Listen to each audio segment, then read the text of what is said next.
আপনার পড়ে যাওয়া মনে কখনোই হেরে যাওয়া নয়। আপনি মানুষ, কোনো ফেরেশতা নন। আপনার ভুল থাকবে, আপনিও লাইফে ভুল করবেন, ব্যর্থ হবেন, কিন্তু এটা স্বাভাবিক। দিন শেষে নিজের জন্য নিজেকেই হাঁটতে হবে। নিজের জীবনের জন্য গুটি গুটি পায়ে হাঁটতে হাঁটতে দৌড়ানো শিখতে হবে। নিজেকে আবার গড়ে তুলতে হবে। হ্যালো এভরিওয়ান, আসসালামু আলাইকুম। This is me Murphy. Welcome back to my channel JM Murphy's diary. আশা করি দেশ কিংবা দেশের বাহিরে যে যেখানেই আছেন না কেন, আল্লাহর রহমতে সকলেই ভালো আছেন। আমরাও আলহামদুলিল্লাহ ভালো আছি।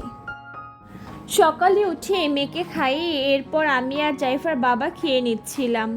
আজকের নাস্তায় খুব শর্টকাট রেসিপিতে খুব তাড়াতাড়ি করে আমি নুডলস রান্না করেছি। সেটাই দুজন মিলে খাচ্ছিলাম আর গল্প করছিলাম। দুপুরে রান্নার আয়োজন করছিলাম। আমি মেয়ের খিচুড়িতে দেওয়ার জন্য মিষ্টি কুমড়া আনতে বলেছিলাম, আর দেখেন তার কাণ্ড, সে কত বড় একটা মিষ্টি কুমড়া নিয়ে এসেছে। দুজন মানুষ, এটা খেতে খেতে তো আমাদের প্রায় অনেক দিন চলে যাবে। তাই আমি এখানে মিষ্টি কুমড়াকে কেটে ছোট ছোট টুকরা করে নিচ্ছিলাম। আজকে ভাবলাম মিষ্টি কুমড়া ভাজি করে ফেলি। আচ্ছা, আপনারাও কি মিষ্টি কুমড়ার খোসাটাকে ফেলে দেন, নাকি আমাদের মতো এটাকে ভর্তা করে খান? আমাকে কিন্তু কমেন্ট করে জানাতে পারেন।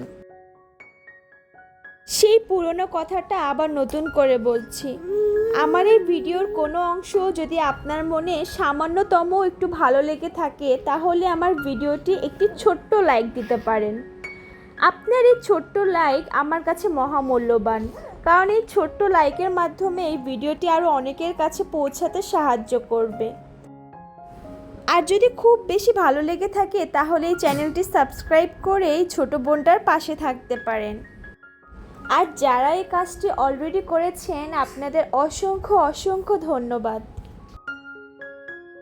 আপনাদের সাথে কথা বলতে বলতেই আমার কিন্তু ডালটা একদমই হয়ে গেছে।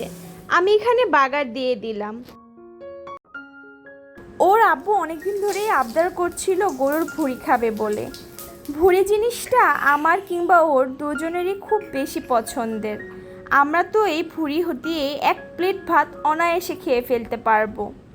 জানি না আমাদের মতো কে কে এত ভুঁড়ি লাভার আছেন, তবে এই ভুঁড়ি জিনিসটা আমাদের খুবই ভালো লাগে। আমি এর ভিতরে আলু দিয়ে দিলাম।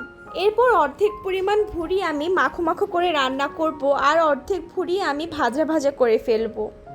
এরপর আমি মিষ্টি কুমড়াটা ভাজি করে নিচ্ছি। জীবনে প্রথম মিষ্টি কুমড়া খোসা ভর্তা করছি। মার হাতে মিষ্টি কুমড়ার খোসা ভর্তাটা আমার বরাবরই বেশ পছন্দের, তাই মাকে ফোন দিয়ে জেনে নিলাম কি করে সে ভর্তাটা বানায়। এরপর তার কথা অনুযায়ী আমি এখানে সব কিছু নিয়ে হালকাভাবে ব্লেন্ডার করে নিলাম। আমি ব্লেন্ডারে সামান্যতম পানি ব্যবহার করিনি, তাই ভর্তাটা খুবই ঘন আর মাখো মাখো হয়েছিল। আমি এখানে বেশি করে ঝাল দিয়েছিলাম। ভর্তায় যদি ঝাল না হয় তাহলে কিন্তু খেতে একদমই ভালো লাগে না। রান্না তো সবগুলোই কমপ্লিট।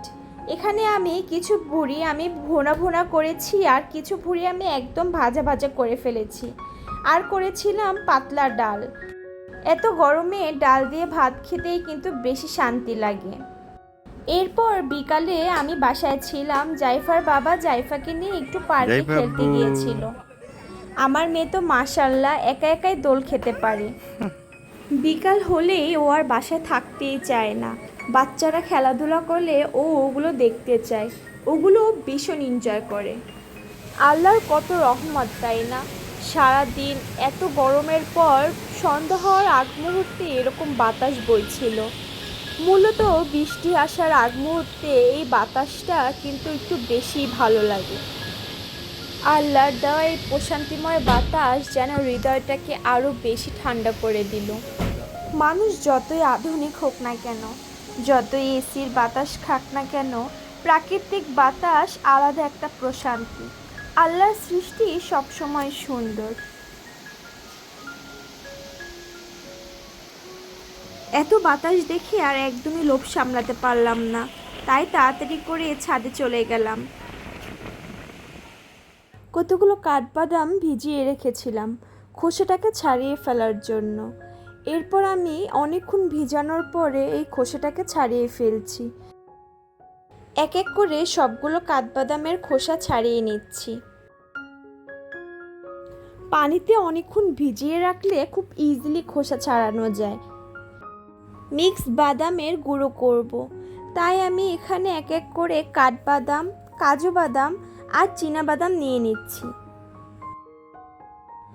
এখানে আমি কাঠবাদাম আর কাজু বাদাম সমপরিমাণ নিয়েছি, আর চীনাবাদাম একটু বেশি পরিমাণে। যেহেতু আমার বাচ্চার জন্য এই বাদাম মিক্সটা আমি তৈরি করছি, তাই এখানে আর এক্সট্রা কোনো নাটস ব্যবহার করব না। বাবু যেহেতু এখনও 1 বছর হয়নি, তাই আমি এই 3 ধরনের বাদামই মিক্স করে তারপর গুঁড়ো করে খাওয়াই। এর ভিতরে আর এক্সট্রা কোনো বাদাম ইউজ করি না। হালকা তেলে নেওয়ার পর সাথে এখানে আমি একটু ঘি দিয়ে দিচ্ছি। এতে করে ঘির পুষ্টিটাও পাবে, আর সাথে করে বাদাম পেস্টটা অনেক দিন ভালো থাকবে। কম বেশি সকলেই জানি বাদাম কত উপকারী, বিশেষ করে বাচ্চাদের ব্রেন ডেভেলপের জন্য অনেক উপকারী। তাই আমি চেষ্টা করি আমার মেয়েকে প্রতিদিনই একটু একটু করে বাদাম খাওয়ানোর।